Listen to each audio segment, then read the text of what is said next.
Hi, my name is Nick, and in this video we will be examining the nature and use of DDoS attacks in the modern world. These types of attacks have become increasingly common and well known due to a number of high-profile attacks on big-name websites and organizations by various hacking groups and individuals in the last decade or two.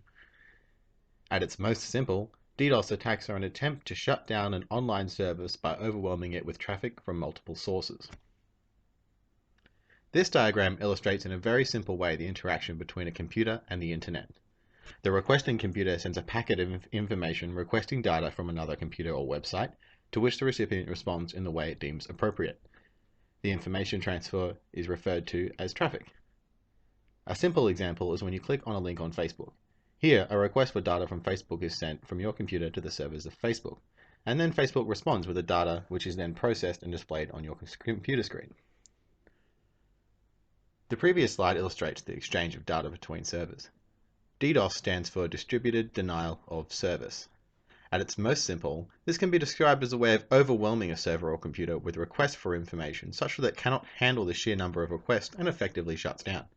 A DDoS attack can also operate by sending excessive amounts of junk data to a server with the goal of overloading the network bandwidth and equipment. DDoS, or Distributed Denial of Service, is merely a type of denial of service. Generally, a DDoS attack involves the use of multiple and indeed often a great number of computers to send the traffic or data to the target network. A denial of service, however, typically uses one computer and one connection to overwhelm the target network.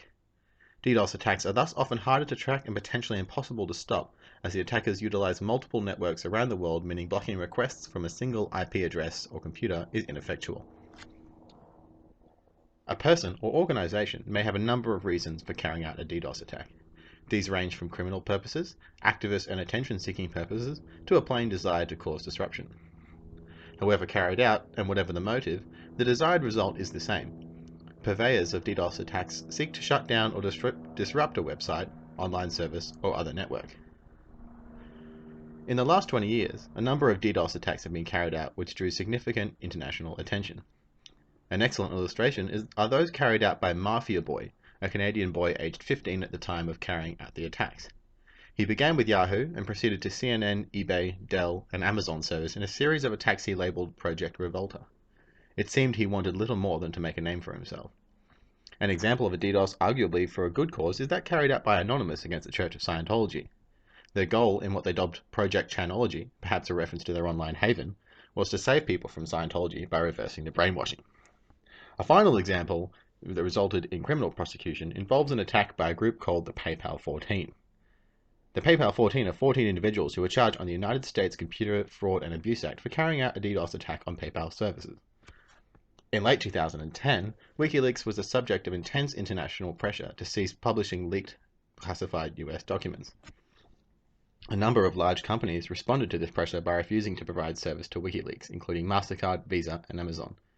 A key online service which WikiLeaks relied on for crowdfunding was PayPal, who also caved to the political pressure and shut down service to the publisher of classified documents. 14 individuals, supposedly part of the online hacktivist or vigilante justice group Anonymous, came together to carry out a DDoS attack on PayPal in response to these actions.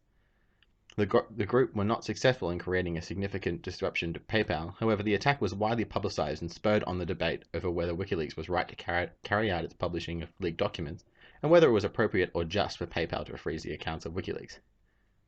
In sum, DDoS attacks are a method of shutting down or disrupting networks by flooding them with traffic or data. They come in different forms and may have varying strength in terms of the volume of traffic or data transmitted. A DDoS attack may be carried out by organized groups or individuals, can have varying degrees of effectiveness, and may result in potentially significant criminal sanctions.